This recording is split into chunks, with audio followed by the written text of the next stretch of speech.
Buenos días. ¿Puedo pasar? Me llamo Pablo. Soy poeta. Vengo llegando ahora del norte, del sur, del centro, del mar, de una mina que visité en Copiapó. Vengo llegando de mi casa de Isla Negra y te pido permiso para entrar en tu casa, para leerte mis versos, para que conversemos. Muy buenos días, señores auditores. En Chile, en nuestro continente y en el mundo entero, se conmemora por estos días un cuarto de siglo de la muerte del gran poeta chileno y universal Pablo Neruda. Esta mañana tendremos gran parte de nuestro espacio Música y Palabras consagrado a recordar al gran poeta chileno. A continuación, transcribiremos una entrevista que hicimos hace 3 días al escritor Volodya Teitelbaum, quien es considerado el más grande biógrafo de Neruda y uno de los más grandes ensayistas de nuestro país. De hastíos y de lágrimas, un río abraza el arrabal. Volodya Teitelbaum es acaso uno de los escritores más indicados y autorizados para hablar de Neruda. Amigo, biógrafo, compañeros en el amor, en la vida, en la política. En primer lugar, se ha dicho que Neruda fue un inmejorable narrador de sí mismo. Su biografía de él es, por cierto, lo mejor que se ha escrito al respecto.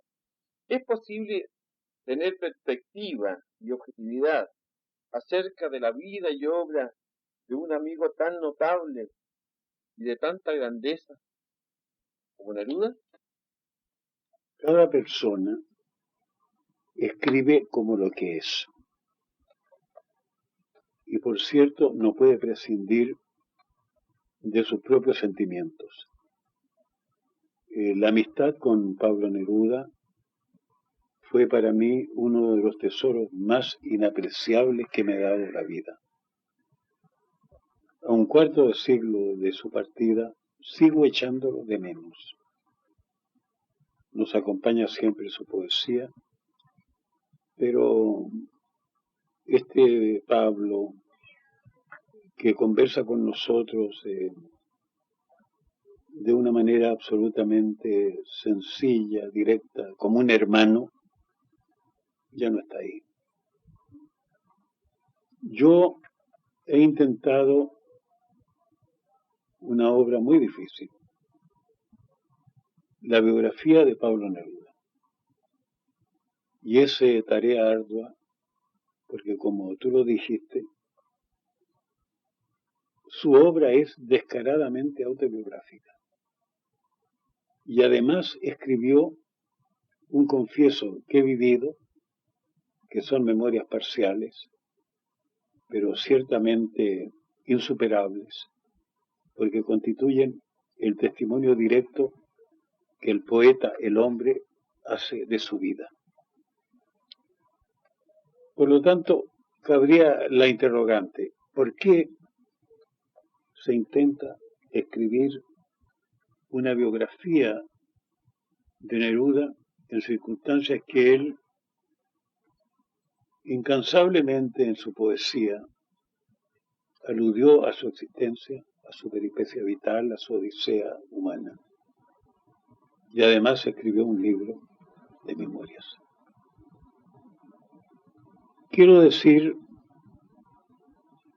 que yo lo hago como un amigo, pero no como un divinizador de personas, como un fabricante de altares que crea dioses de los seres humanos, porque ninguna persona tiene condición divina.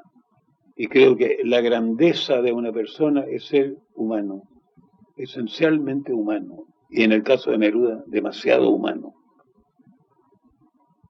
Ahora, yo osé intentar la biografía porque también creo que toda persona cuando habla de sí mismo dice cosas que no puede decir nadie más, porque las conoce a fondo, porque las ha vivido, pero también siente una especie de autocensura irreprimible para dejar en silencio ciertos aspectos que él considera que son estrictamente privados y que no deben llegar al conocimiento público.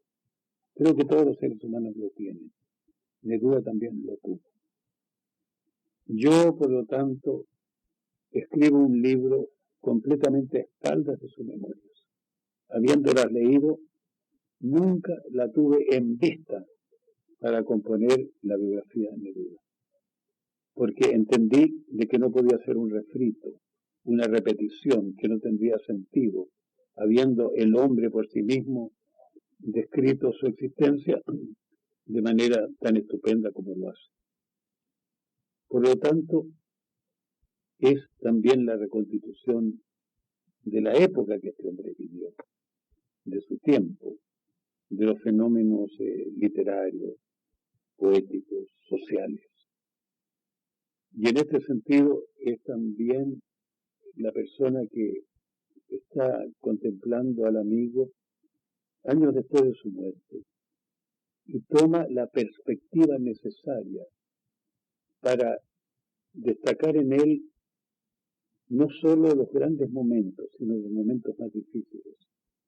Y de ninguna manera aceptar colocarlo en un pedestal, sino volver a aquella esencia fundamental de la biografía que supone presentar al hombre tal como es, en sus grandezas y también en sus flaquezas, en sus momentos grandes y en sus momentos grises, porque al fin y al cabo esa es la verdad del hombre.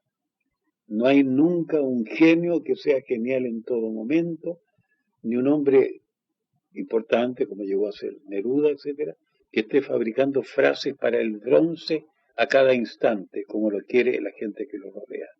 Porque al fin y al cabo, Neruda era, él mismo se definía como un hombre común de rostro y haciendo un retrato autoirónico, se describía como poeta por maldición y tonto de capirote. Tonto no era en absoluto, era muy inteligente de su tiempo, de los fenómenos literarios, poéticos, sociales. Y en este sentido es también la persona que está contemplando al amigo años después de su muerte y toma la perspectiva necesaria para destacar en él no solo los grandes momentos, sino los momentos más difíciles. Y de ninguna manera aceptar colocarlo en un pedestal, sino volver a aquella esencia fundamental de la biografía que supone presentar al hombre tal como es, en sus grandezas y también en sus flaquezas, en sus momentos grandes y en sus momentos grises, porque al fin y al cabo esa es la verdad del hombre. No hay nunca un genio que sea genial en todo momento, ni un hombre importante como llegó a ser Neruda, etcétera, que esté fabricando frases para el bronce a cada instante, como lo quiere la gente que lo rodea. Porque al fin y al cabo, Neruda era, él mismo se definía como un hombre común de rostro y haciendo un retrato autoirónico, se describía como poeta por maldición y tonto de capirote. Tonto no era en absoluto, era muy inteligente, pero cada hombre se hace autocríticas valederas, y él se las hacía. Pasando a otra cosa, quisiéramos preguntarte respecto a una afirmación de muchas personas que dicen, yo amo a Neruda, el poeta, pero no me agrada el Neruda político. A su vez hay otros que aman al Neruda político y no tanto al Neruda poeta. Pero yo creo que se puede hacer una disección entre el hombre civil y el poeta, entre el militante y el escritor. Yo creo que la persona humana es una unidad que se manifiesta en distintos aspectos y terrenos. pero que en el fondo configuran un ser absolutamente homogéneo. La política y la poesía son actitudes, vocaciones que pueden coexistir en un hombre, incluso retroalimentarse mutuamente. Ciertamente, el lenguaje de la poesía no es el idioma de la política. Y esto debe tenerse muy en cuenta, porque un poema no puede ser un panfleto, ni un manifiesto político puede ser, digamos, un epitalamio, etcétera, o un soneto. Son terrenos diferentes que pueden caminar los mismos hombres, siendo completamente fieles a sí mismos. Neruda es el más grande poeta de la lengua, al menos del siglo XX, en el campo prosa. Lo es también como el gran poeta ecológico de la naturaleza, asimismo como el poeta cosista de los objetos, de las acciones de los hombres, pero también del sentido del deber de la humanidad. Y Neruda es muy fiel a la idea, al pensamiento antiguo y clásico de que el poeta es el ciudadano de la tribu que tiene más deberes con la propia humanidad, con los demás. Y Neruda lo asumió por completo, para ser la voz de pueblos enteros, para ser la voz también de una América sumergida, de los olvidados, de los maltratados, de los ofendidos. Eso forma tan parte de Neruda como 20 poemas de amor, o los 100 sonetos de amor, como Las Piedras de Chile, etc., como Extravagario, porque al fin y al cabo el hombre es uno, que habla de distintos aspectos de la vida en los diversos libros también. Siempre es Neruda. Y aquellos que pretenden mutilarlo, parcelarlo, excluir al Neruda político, están haciendo política, porque no les gusta el pronunciamiento político de Neruda, porque tienen una idea distinta, adversa, y quisieran que el poeta se callara, que no dijera nada. Pero el poeta era un hombre de absoluta sinceridad, que estuvo comprometido con su pueblo desde muy adolescente y que hasta el día final de su vida mantuvo sus convicciones inalterables.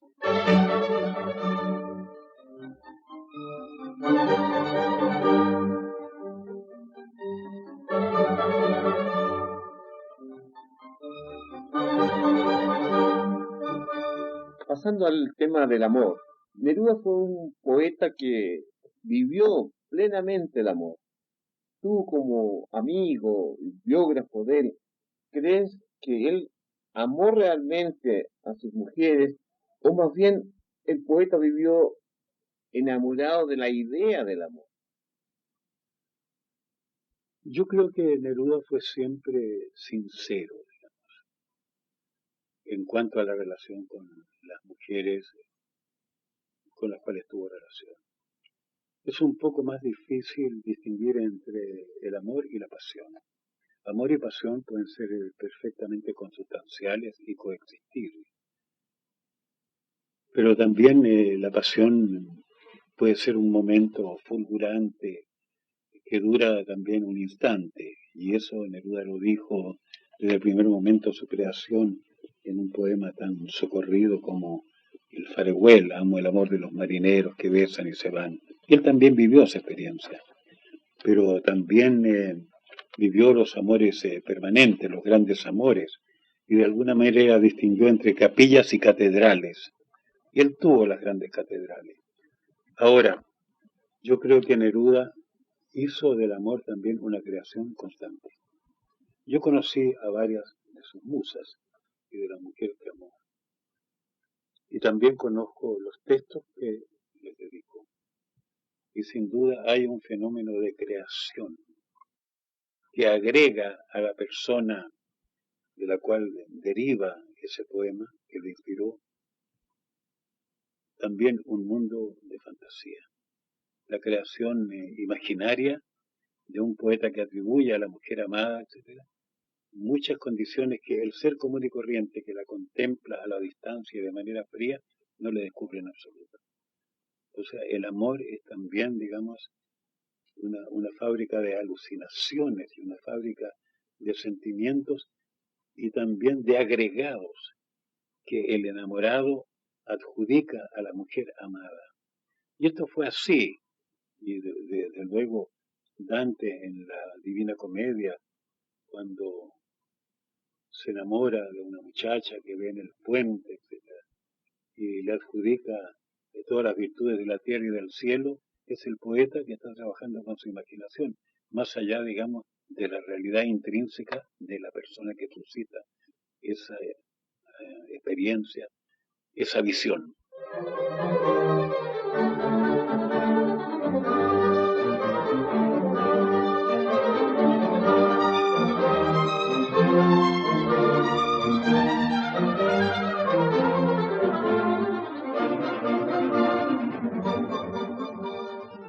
Para quienes se incorporan recién esta mañana a nuestro espacio Música y Palabras, les contamos que estamos conversando con el lúcido y brillante ensayista y escritor Volodya Teitchev.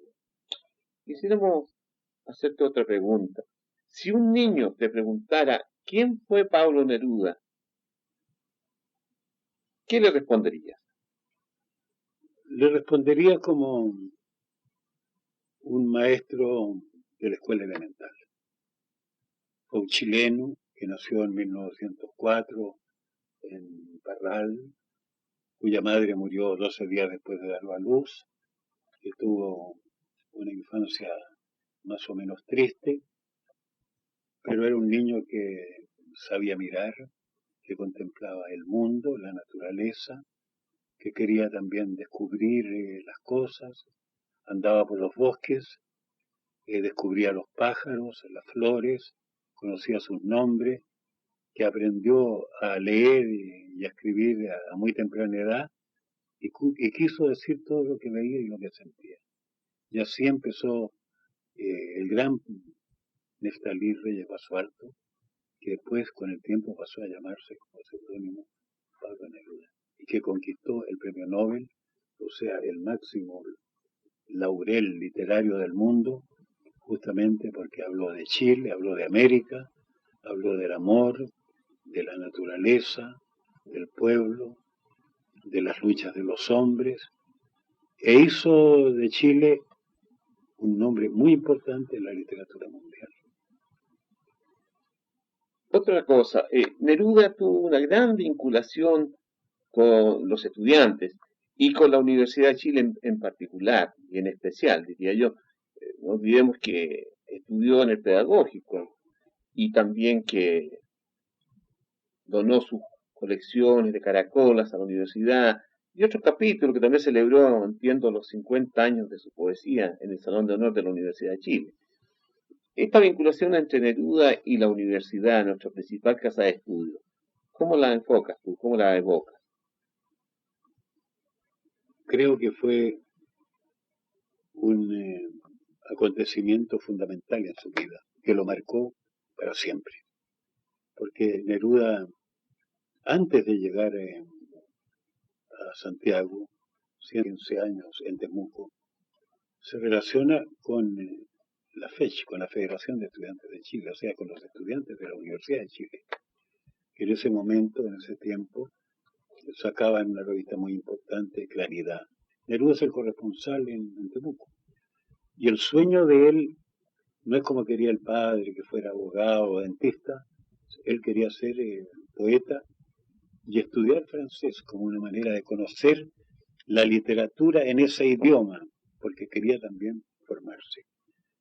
Llega a Santiago y con el tiempo, sobre todo después del asalto de la Federación de Estudiantes de Chile y del asesinato del gran poeta de esa generación, José Domingo Gómez Rojas, Neruda pasa a ocupar, digamos, el vacío a través de ese poema, la canción de La Fiesta, que es premiado en el concurso en los Juegos Florales de la Federación de Estudiantes de Chile justamente en ese año. Neruda vive la vida universitaria intensamente. Es un producto de la Universidad de Chile. Es un estudiante que en esos tiempos escribe sus libros iniciales que lo proyectan a la celebridad. Como estudiante, él escribe y publica Crepusculario y más tarde 20 poemas de amor y una canción desesperada. Su público es el público estudiantil y sus teatros de operaciones son los corredores y las salas de clase y los salones de actos del Instituto Pedagógico y también de la Casa Central de la Universidad. O sea que todo ese espléndido lanzamiento se produce en función de la Universidad de Chile, que juega para la generación del año 20 un papel fundamental, como lo fue para la generación del 38 la Casa Central de la Universidad de Chile, con la creación de organismos tan fundamentales como el Teatro Experimental, la Orquesta Sinfónica, el Ballet Universitario, la promoción y el vínculo de la universidad con el pueblo. La universidad en esos tiempos jugó un papel absolutamente fundamental.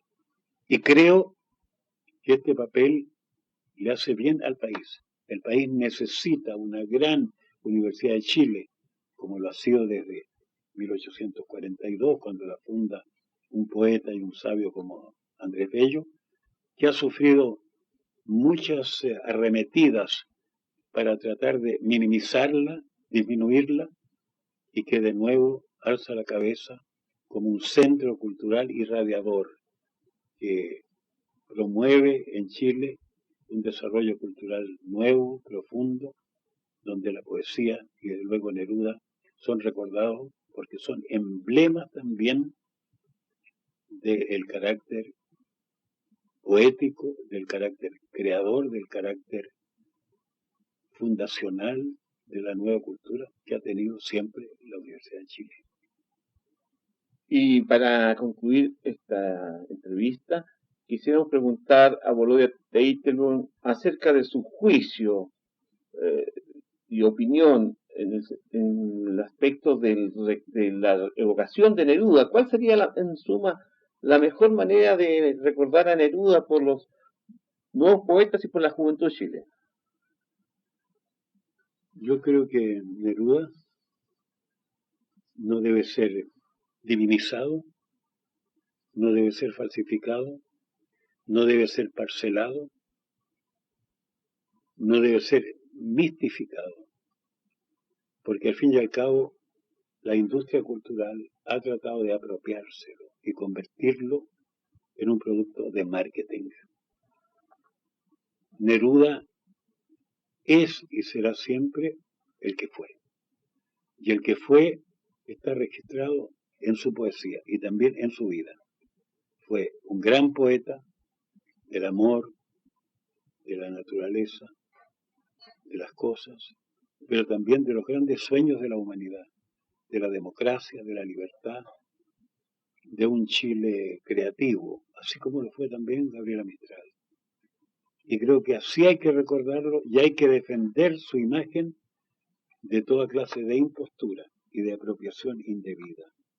Creo que Neruda ha ganado la batalla, porque hoy Neruda se publica más que nunca en el mundo y es de los poetas universales de mayor irradiación del siglo XX.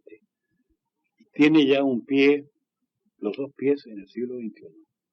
Y esto significa volver a leerlo, pero también tomar ejemplo de su obra civil, de su actitud de hombre que no se recluyó en sí mismo en una torre de marfil solitaria, sino que proyectó su voz para que fuera la voz del pueblo. Y alguna vez dijo que mi vida es la vida de todos y su poesía también es una poesía destinada para todos. Yo digo que es un poeta multiuso y un poeta todoterreno, porque su poesía es respuesta para todas las actividades de la vida y también para las actitudes constructivas de un país y de un mundo mejor. Muchas gracias y como siempre, nuestro espacio Música y Palabras espera tener muchas veces con nosotros a Volodya Teitelbaum. Muchas gracias a ti, Rodrigo.